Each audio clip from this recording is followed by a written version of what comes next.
Welcome to the Emerging Civil War podcast and Happy New Year. This is our first episode for 2025.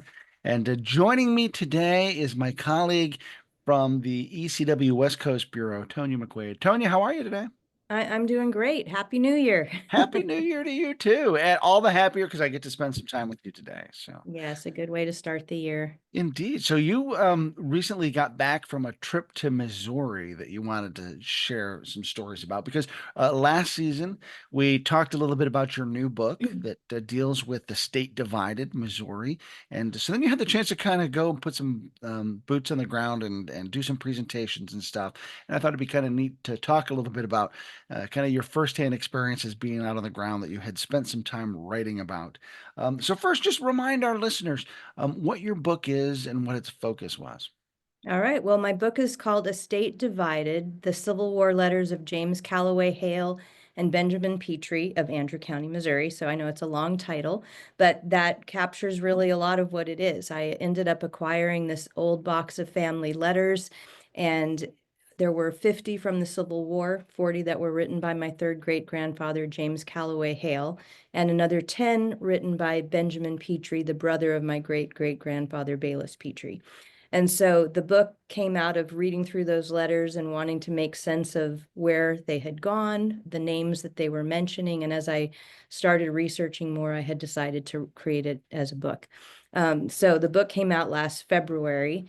And the recent trip to Missouri was actually my third visit to Missouri. So I've gotten my husband to go along 3 times as I do family history research and book research. But the first time, the planned trip was really just a heritage trip. It was before I'd gotten the letters that I planned the trip, and then I ended up getting the letters just a couple months before we left. And the letters were actually from Andrew County, Missouri, which is in the northwest corner of Missouri. And my heritage trip was to St. Louis and Kirksville, which is in the northern part, which was a generation later. And so then I told my husband, well, I really need to go back to Andrew County.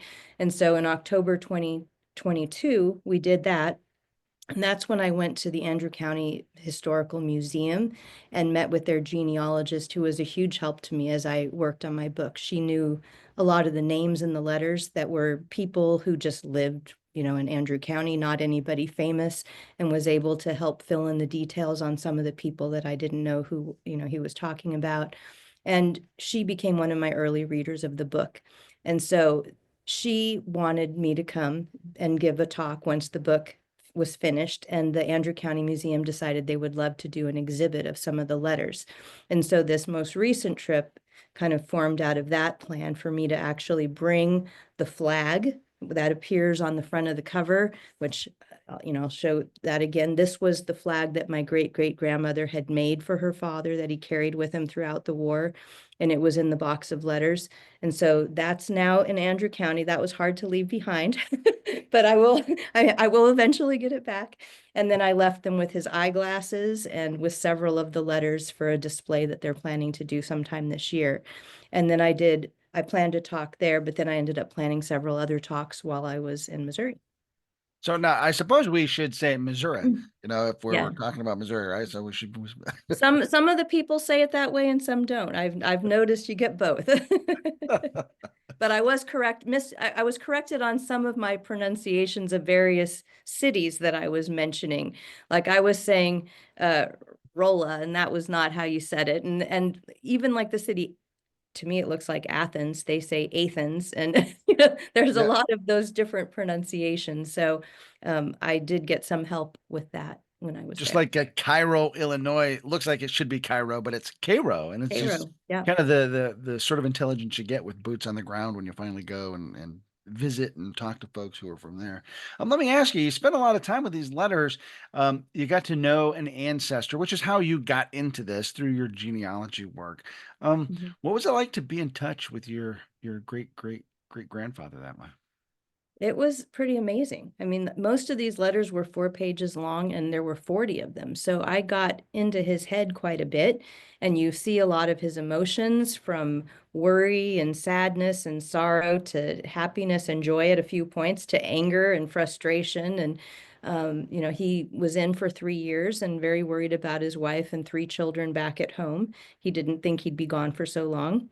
He also thought he would get paid on a regular basis, which often didn't happen. And so he was worried about how they financially were doing. And then his oldest daughter had married Bayless Petrie, and they had a child, and then they ended up having a second child just as he returned home. And so he was thinking about all of them back at home. And Andrew County became known as Bloody Andrew because there was so much guerrilla activity and violence that happened in that area. And so he obviously was worried about how his family was doing. His own brother, Meshach, and there were a bunch of Shadrachs, Meshachs, and Abednegos in my family, as it turns out. So his brother Meshach had been killed by Confederate guerrillas in June 1861. And his wife and son fled during the night for their lives and ended up going to Iowa to join up with her brother. And then they joined a wagon train and moved out to Washington in 1862. So I know that he'd experienced firsthand what that violence was doing to Andrew County. And, the nearest big city to them was St. Joseph, and about 2,000 of the men there fought for the Union, and about 2,000 fought for the Confederacy. So it was a very divided place. And friends and neighbors who had been friends and neighbors and church members, for years suddenly were fighting against each other. And we know the whole country experienced that, but maybe not quite as much as some cities in Missouri did. Yeah, I mean, we talked about that in our first conversation, and I'll invite folks to go back and listen to that so they can really sort Mhm. of get the in depth about it. But just the nature of the guerrilla warfare in Missouri, pitted neighbor against neighbor, in such awful ways that we didn't see a lot of places as intensely during the war. Mhm. Yeah. So he had and one of the things I've been working on a few posts that I'm writing for Emerging Civil War about my visit to Missouri. I want to write one about Mexico, Missouri, and about Grant there, and so I wanted to talk a little bit about that today, and then our visit to Lawrence, Kansas, to follow the Quantrill Trail, and then going to Centralia again, which played a big role with the battle and the massacre that happened there, that both come up in my book. But one of the things I was finding today as I was working on those blog posts was this little bit from one of James's letters. This is in July 1863, the month before the raid on Lawrence, Kansas. And so, guerrilla activity was strong in that area still. And he writes specifically to Bayless in this letter saying, Bayless, lay still and keep a sharp lookout, for there is no dependence to be put in the infernal scoundrels. You say you feel sorrow for John Closen. So obviously Bayless had written about some neighbor that had been a friend who now is on the other side. I don't feel sorrow for no infernal secesh. They lost one of the sons of bitches out to hung. They are nothing more or less but traitors to the government, and just see how many lives they have caused to be taken. I have no sympathy for them now. They are just like that snake I dreamt of. If they get a chance, they will bite. But be friendly with the devils. They may do some damage. So that's one of his stronger statements about the infernal guerrillas, as he writes about them in other places. um, and one of the times when he's marching around southern Missouri, they run into a group from Illinois, and then they run into them later. And the Illinois company had just been attacked by guerrillas and had a bunch of their horses and food and things stolen. And so he missed that attack just by a little bit. Wow. But he ends up writing that letter the month before Lawrence. And I hadn't been to Lawrence, Kansas before. So this visit was the first time we actually got out to that area. And we stayed at the Eldridge Hotel, which is a very historic hotel there. Originally, it was the Free State Hotel, and that hotel was burned in 1856 during the Bleeding Kansas border wars, and then it was rebuilt by Eldridge, and then it was burned again during Quantrill's raid. And there were about 50 to 60 women and men at the time who were staying at the hotel, who they ended up not being killed because the provost marshal who was staying there hung the white flag out the window of the hotel, knowing that they had no weapons to fight back, that if they ran to escape, they'd be killed. So the hotel surrendered, and Quantrill let those 50 to 60 men and women go to a different hotel down the street, but then they burned the hotel down. And they burned every building but one in that commercial district. There were four total buildings that survived this raid, but only one of them is standing now. They killed about 200 men and boys. They left 85 women widowed and 250 kids, orphan or fatherless. Um, and they burned 185 houses as they came through. So it was, 400 guerrillas estimated, and Quantrill was part of that, Bloody Bill Anderson, George Todd, and the order was burn every house, kill every man. So, and this was in retaliation for things that the Jayhawkers and the Red Leggers had, Red Legs had done in Missouri. And so it was kind of an ongoing war from that time of the Bleeding Kansas border wars with along that western border, which is close to where the Hales and the Petries lived. So they'd been living with this for a long time. Now, yeah, and I've never had the chance to visit out there. I'd really like the opportunity to. So, what was your sense of anticipation before you got to kind of walk in the footsteps of that raid? Well, I reviewed as much of the history as I could. I wrote about it in my book, but it wasn't something that personally James or Benjamin Petrie had written about in their letters. So this was an add-on just to kind of give context to what was going on at the time. But I don't know. The Confederate guerrilla history is pretty crazy and pretty fascinating. I had just read the book Enemy Women before we went. That was which I had had on my reading list for a while.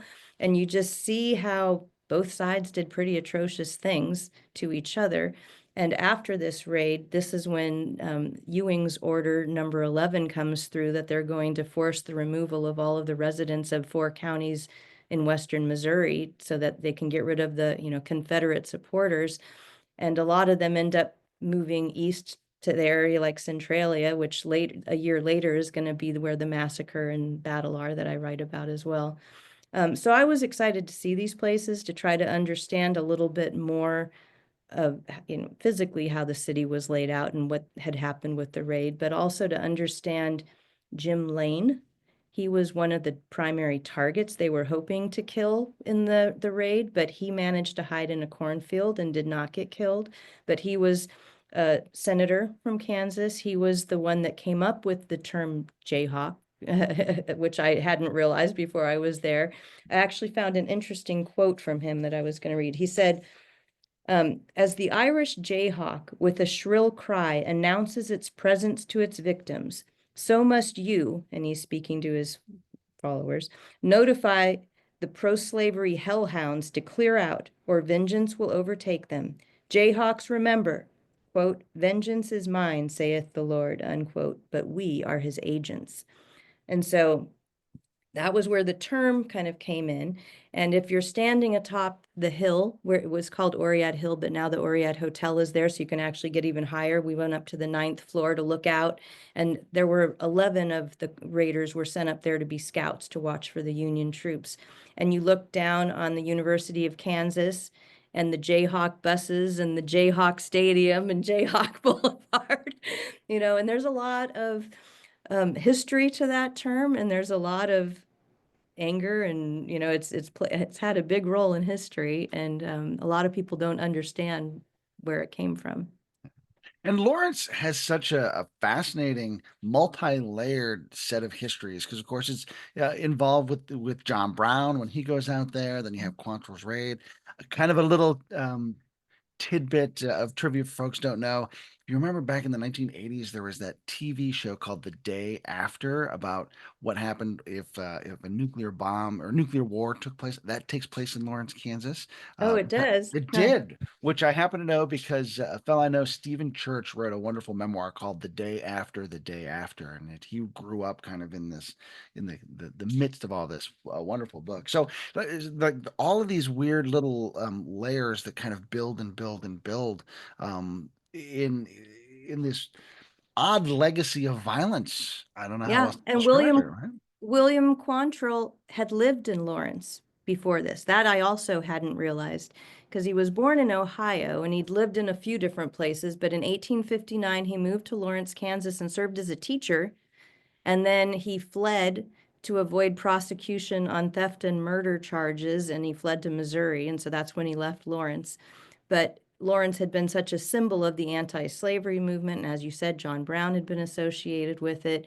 It had fought for the free state, and it never represented, or it never recognized the government, that had been elected in fraudulent elections as Missourians poured over the border and as northeastern people poured in, everybody trying to vote on whether Kansas was going to be slave or free. And so that understanding about popular sovereignty and the decision to let it be decided based on that rather than based on previously agreed upon lines where we're not going to have slavery over this, above this line, that had been thrown out the window. And so Kansas became a battleground and really where the Civil War started, I think, in many ways.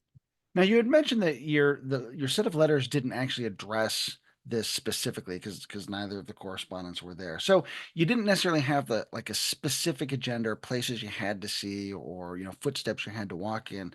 So I imagine that let you really kind of approach Lawrence with an open mind, and just like, geez, what will I discover?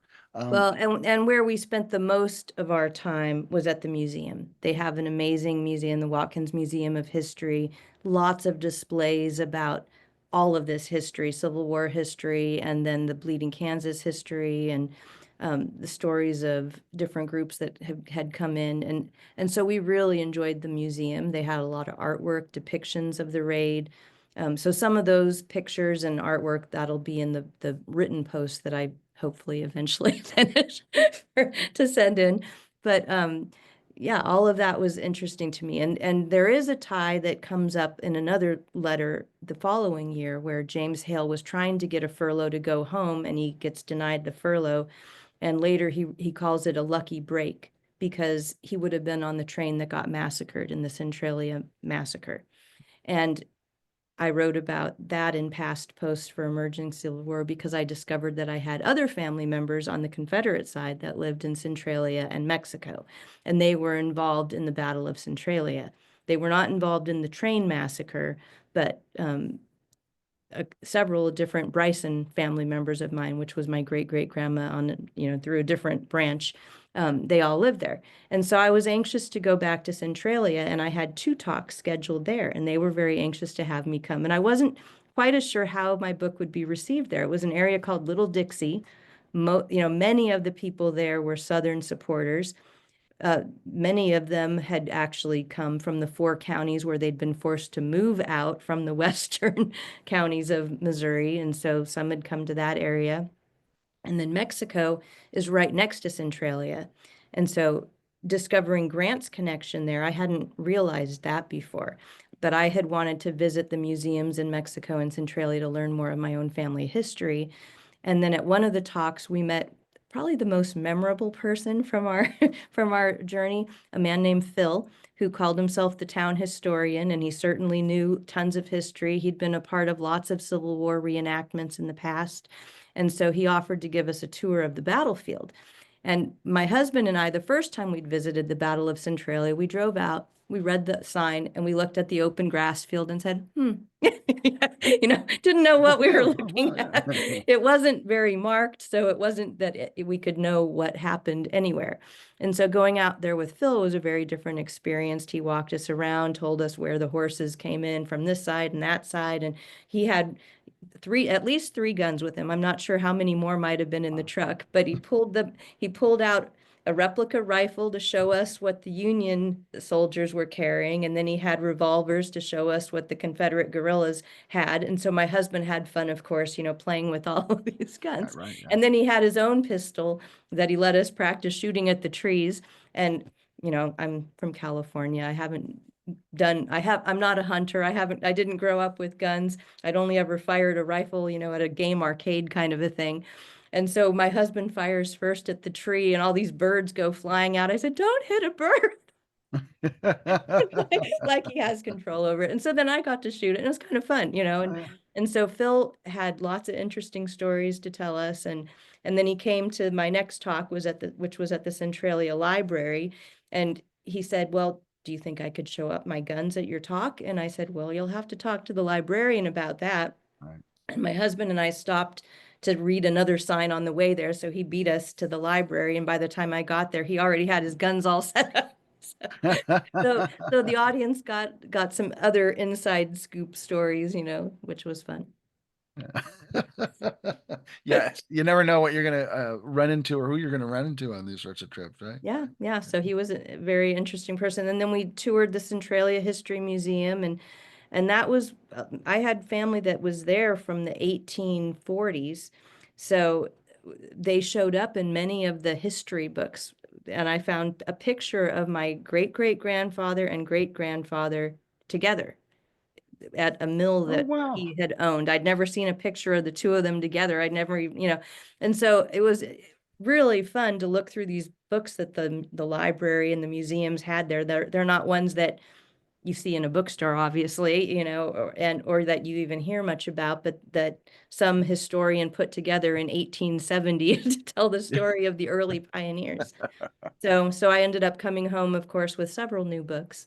Oh, very good, very good. So you can't have too many books. Can't have too- Yeah, So, well. so for folks who aren't familiar with the Battle of Centralia or the Centralia Train Massacre, maybe you could give folks just a quick little primer.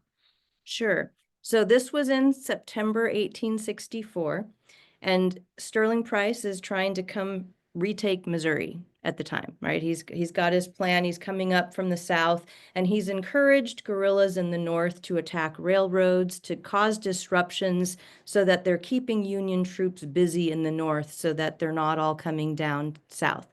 Because he's got his sights set on Jefferson City, or even possibly St. Louis. And of course, his plan does not work. But the guerrillas in the north are trying to do what he's asked. And so Centralia and Mexico both were important because they had railroads passing through them. And Mexico, that was why Grant had originally been sent there, along with other Union troops, to try to protect the railroads.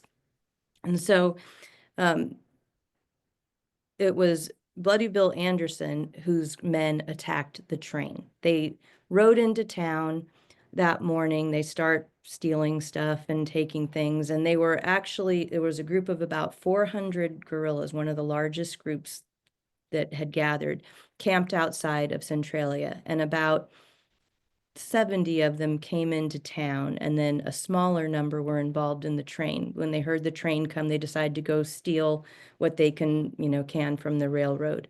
And they end up finding 23 soldiers on the train.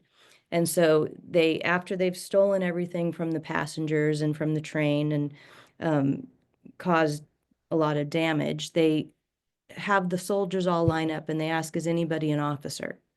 And so one man very bravely says he's an officer. Thomas Goodman steps forward, thinking maybe they'll kill him and let the others off.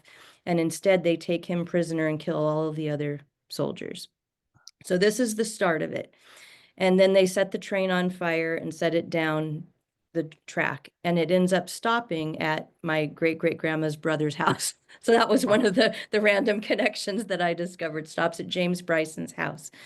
And then they go back, they start back to their camp, but there's a Union army or a Union troop that's nearby that has been pursuing some of these different guerrillas in the area.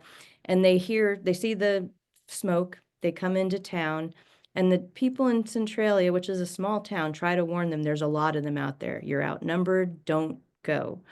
But the commander decides they're going to head out and they're going to try to fight these guerrillas. And so some of the guerrillas come out and are kind of playing cat and mouse with them and lead them basically into the area that becomes the battlefield. And there's about 400, like I said, that are there, but only a small number of them are visible at first. And so when the Union troops enter, there's about 145 of them.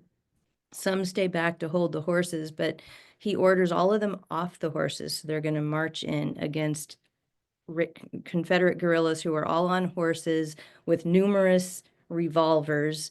And these are brand new recruits, only a couple weeks old, that the Union troops have been fighting. They're on not they didn't have very good horses anyway. They have just a rifle to fight with, and within 2 minutes, pretty much the vast majority are killed. And Jesse James and his brother Frank James are two of the people that are involved in this battle as Confederate guerrillas. And Jesse James later claimed to be the one that killed Johnson, who was the captain. And that may or may not be true, one of the stories, but that was the claim. And then they start pursuing everybody else, the ones that had been holding the horses, the ones that had been left behind in town. And so it's 100 and there's varying numbers, but more than 120 that are killed. And it's considered the highest percentage killed in a battle, because they kill almost everybody and they hardly lose anybody. And so that was the Battle of Centralia. So in terms of numbers, it's not huge compared to some of the bigger battles, but in terms of the percentage killed, and they didn't stop at just killing them. They scalped them, they cut them apart, they did terrible things to their bodies, and it was called by Thomas Goodman, the one soldier who was taken captive, who escaped 10 days later, called it a carnival of blood, and the most violent thing he'd ever seen. Wow. Wow. So how did, and as you looked at the battlefield, the first time you looked at it, it's just a field. You had the chance to kind of get out there with some context. You knew the story better. What was it like to kind of see it with new eyes? Or Well, one of the things you realize is the Union troops were coming in over a hill, so they actually had the advantage of being, high, the higher up advantage, but the getting off their horses. Later, Frank James returned to Centralia and kind of was treated like a hero, and they did all these interviews in the newspaper, so there's all of these written versions of the story he told. And he quoted somebody as saying, how they couldn't believe that they were getting down off the horses, that this is going to be a massacre. And they recognized that. And I'm trying to remember the exact words, but it's kind of like the poor bastards, this is going to be the end of them. And it was. And so seeing just those kind of logistics, you understand what a bloodbath it was, and you wonder at the decision, to do several of the things that they did. But one of the things that I read also said, well, if he didn't go after them and people knew what had happened with the train and the massacre that had happened, would he have been blamed more for not going after them? right. Yeah. He ended up killed, so he didn't have to live with any of that discussion after the fact, but it was kind of a situation where there wasn't going to be any easy choice for sure. Now, I think, we sort of dove in talking about Lawrence, and then we've ended up in Centralia, but this is sort of toward the end of your trip, as I recall. So let's back up and get you Okay. to Missouri in the first place. Uh, Okay. and tell us just like, so when you first arrived in the state, where are you going and what are you doing? Well, so we went first to Andrew County, and that was where I had my largest crowd that came for the book talk, because it's set right there, and they were excited and they'd been looking forward to this. I'd planned it all around that, bringing items for the exhibit to use. And I'd been in touch with Kathy Ridge, who was the genealogist who'd helped me, as well as with the executive director there and the curator. And so they did a lot to help promote my talk there. And then I also did a talk in St. Joseph at the St. Joseph Museums. And there's a lot of the book it talks about the history there, what was going on. So I really enjoyed being able to share that story in Andrew County. And then I had a very fun thing happen as I got off the plane, I get a phone call, and it's from somebody from KQ2 television in St. Joseph who wanted to interview me. He'd heard I was going to be in town and he wasn't available to come to my talk, but could I squeeze in an interview that afternoon between my talk in St. Joseph and my talk at the Andrew County Museum? So I got to go to the TV station and we talked for quite a while. I had no idea how he was going to piece that together into something coherent. And he did a great job. I shared my PowerPoint with him, so he brought in some of the images from that. And so, yeah, I got to be on the TV news. Oh, wow, that's really cool. Yeah. And then So, we dropped my book off at a couple other places, at the Pony Express Museum and at the Pady House Hotel and Museum, and to see if anybody was interested maybe in having it be part of their gift store. And a couple of the museums have it available now, so that was fun too. oh, neat. Now, what was it like to go there? And there you literally are walking in the footsteps of your ancestors and stuff. And you said you've been there before, but now you're there with a sense of purpose and mission. Sort of bringing this story to fruition. What was that like? It felt right, and it was interesting because the person who sent me the box of letters, I don't know, do you remember the story of how I got the letters? It was kind of a crazy story where somebody contacted me through ancestry.com. His dad had found this box being thrown away by a woman moving to a retirement home because he was her real estate agent, and they held on to this box for 30 years. And so the person who sent me the letters, Jeremy, we've stayed in touch. And so I let him know, hey, I'm taking some of the letters and the flag, and I'm gonna let them be seen in Andrew County. And he was excited about it too, that they were going home. And so it felt like, the last time I'd been there, I didn't envision that this was going to be a book. It was a family history project more, and then it became a book. And to have it actually be done and be able to, I donated some copies to the museum there, and to know that more people can read these stories, and hopefully some people will recognize, hey, that was my relative that is mentioned randomly in this letter. Um, so I felt like it was the culmination of this whole project to be able to share it in the place that it originated. Yeah, wow, that's really cool. So then, so after you finished up with your talks, the talks that brought you to Missouri, you decided you're going to flesh out sort of this context, and that's sort of what takes you to these other places. But you also decided to set up some talks at some of these other places as well, since you were going to be out there. Right. And what was that like to just kind of have the chance to um, spread the story wider? Well, it presents a challenge figuring out how to even approach doing this, because I am the one promoting my book since I did self-publish this book. And so it's all on me to figure out how to do that. But I had a lot of journalism experience in the past, so I wrote some press releases and sent it out to different places, and got responses. And then while I was there, I was contacted by the Western Missouri Roundtable, and they wanted to see if I could do a talk while I was going to be in Independence, because we planned to stop in Independence, and I didn't have a talk there, but we wanted to see the Truman Library. Yeah, I was going to say, oh, home of Harry Truman. Yeah, so we did that. And then I ended up meeting for breakfast with some members of the roundtable group there, and got to share this story a little bit more with them as well. And that was a small group, but it was still kind of fun to make these connections along the way. And she had heard it talked about somewhere, and so you realize it's out there. And when I had called the Watkins Museum to see if I could arrange a talk in Lawrence, it turned out the day that we were there was a Monday, and that's the day the museum was going to be closed. And so the Tuesday morning, we only had a short time to race through the museum before I had to leave for our flight. But when I called and tried to explain who I was and here's my book, he says, I already have heard about you. I heard you interviewed on the podcast. So hey, Well, hey, uh, thank you. Thank you for yeah, listening. so that was exciting to hear too. So, um, there's definitely a lot of people out there who are interested in finding these more local connections to the books that we're writing, the talks that we're doing, and so that was fun too. Yeah. So on your way home, did you have the chance to sort of reflect on the overall experience, and what was it like to have, you know, brought this story home, tell this story to the people that it matters the most to, learn more context for yourself? I mean, that's a big experience. It's great, but I also keep having more ideas. Yeah.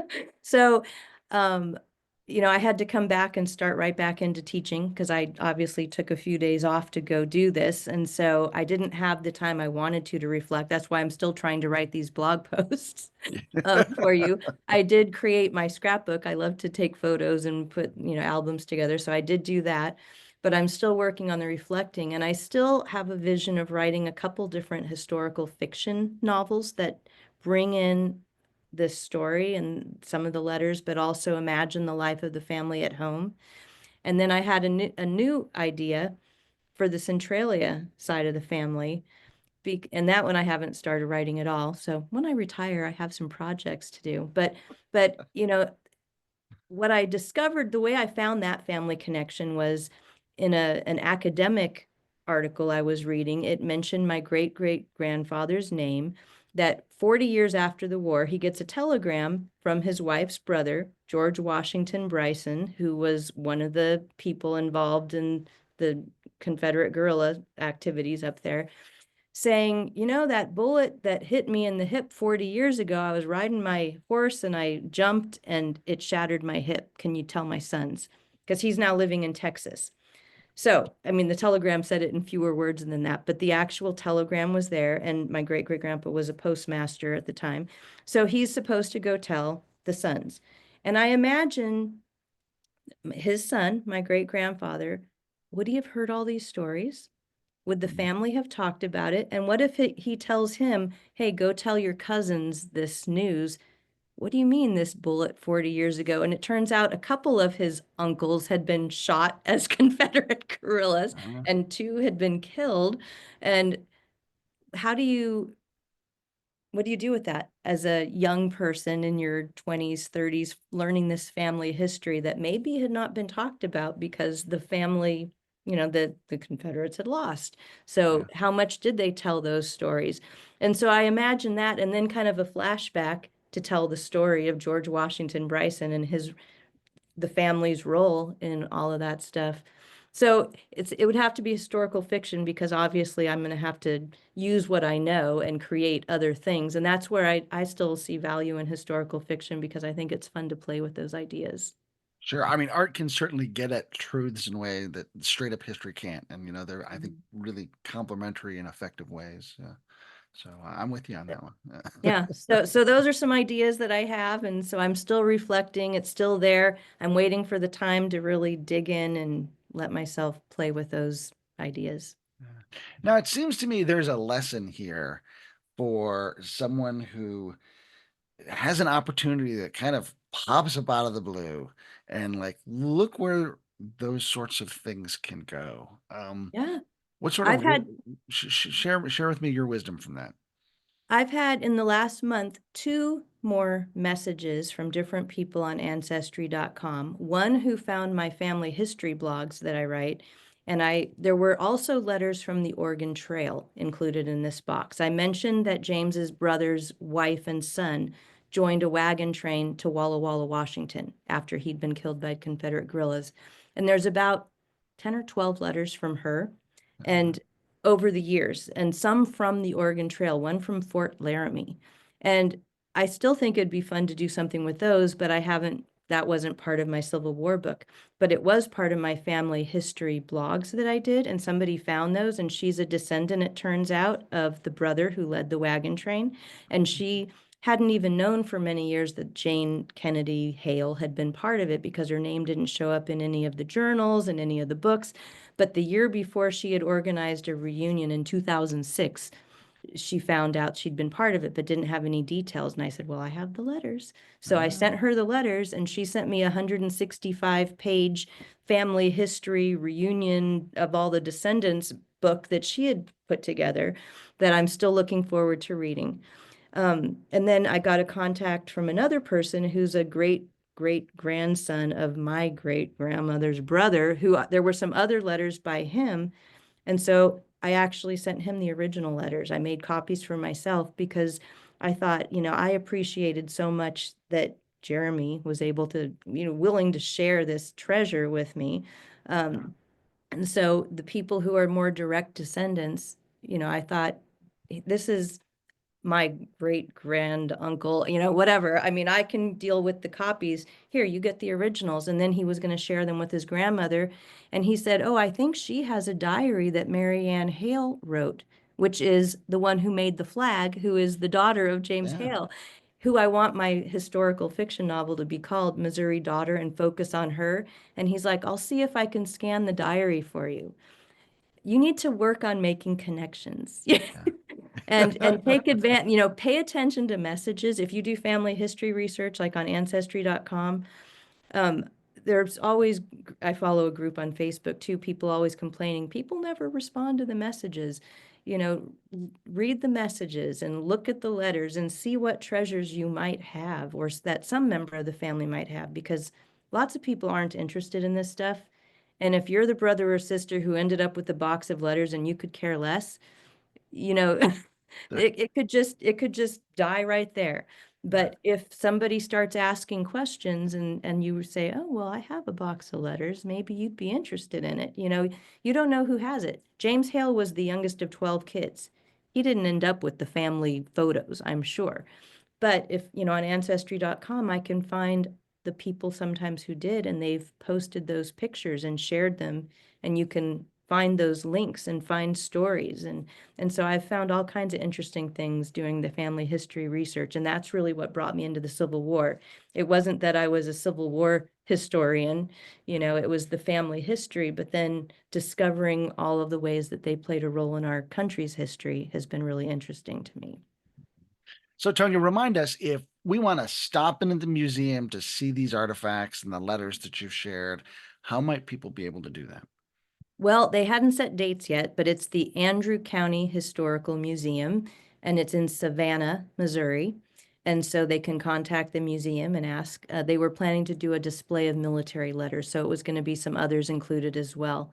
And I actually gave them a couple letters that were the most recent letters were World War One, Ah, explaining that a son had died. So it was an official letter, and it was one of the relatives that was from that area. So I lent them that letter as well.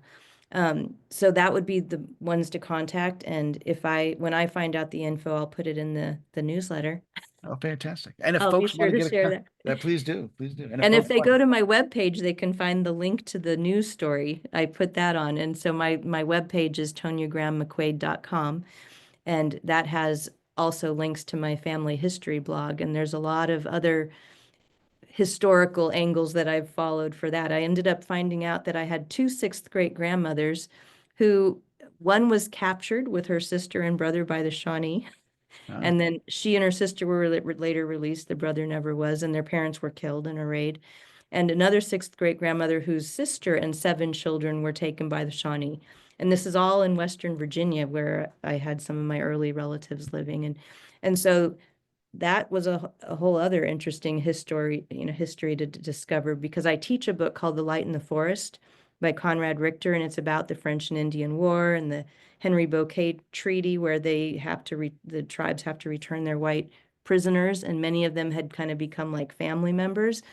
But I never knew I had family ties to this, and I had two different veins of my family were released with that treaty back to their white families. So that made a fun story to tell my juniors this year. wow, geez, geez. And if folks want a copy of your book, what's the best way for them to get that? It's available on Amazon.com, and there's a link on my webpage, but you can go directly to Amazon and just type in my name, Tonya Graham McQuade, and Estate Divided, and it'll come right up for you. Very good. You can also get it through the ECW website. We've got links there that'll get you places Yes, as well. So yes, and look for the cover with the flag. the cover At a with the couple of museums in Missouri, you can find it there. flag. Tonya, thanks for sharing your adventures with us today. Sure. So, Thanks for the interview. and I look forward to those blog posts as you continue to process and share this story. All right. Sounds good. I'm Thanks. Chris Bukowski for the Emerging Civil War podcast. Thanks for being with us today. We'll see you online and on the battlefield.